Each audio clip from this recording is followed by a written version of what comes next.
Hey guys, this is Deep with Roof Coating Supply. Today I'm with Jeff, and we're going to be talking about how to bid an Elastomeric roof coating system.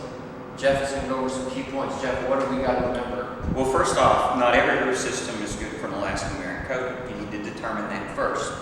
The number one thing you have to look at is there any moisture inside the roof? Oftentimes it's a good idea to do a thermal scan, sometimes even just a core test. Typically there's a little bit of water under some roofs around curbs, but that can be addressed. Of course, the first thing you want to do is measure the roof and get the accurate square footage of both the walls and the field areas themselves and all your curb flashing. It's important to have an accurate measurement, and depending on the system you need to allow a little bit for overage. Once you determine what type of system you're doing, if you're over metal, you need to allow at least 10 or 15% overage. If you're doing a modified bit, that's probably a good number as well, but make sure your measurements are very, very accurate. After you determine that, you'll determine the system you're going with, which will let you know the quantities per gallon of each system.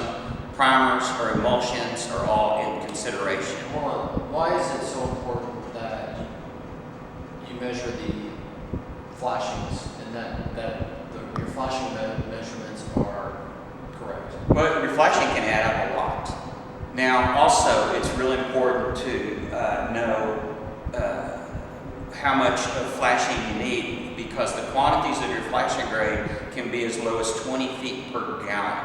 That's a very important number to have, because if you underbid your flashing grade, it's a more expensive product.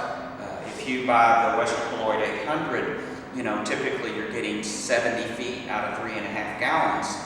You better be very accurate, because that product is kind of pricey. And if you come up short and have to go buy 10 gallons of material, you could easily spend $800 or $900. Another key thing when you're installing is make sure that your installers are consistent. Make sure that if they're doing 20 feet per gallon, each guy's doing 20 feet per gallon. And one guy could do 30 or 40 without even knowing, and you could use up too much flashing, or one guy could even do 15 per gallon and have too little. That's really critical. Those are the most critical things of all. Knowing that there's no moisture underneath your roof, if there is very little, how to address it, knowing what system you're going to use, and having accurate dimensions of your flashing.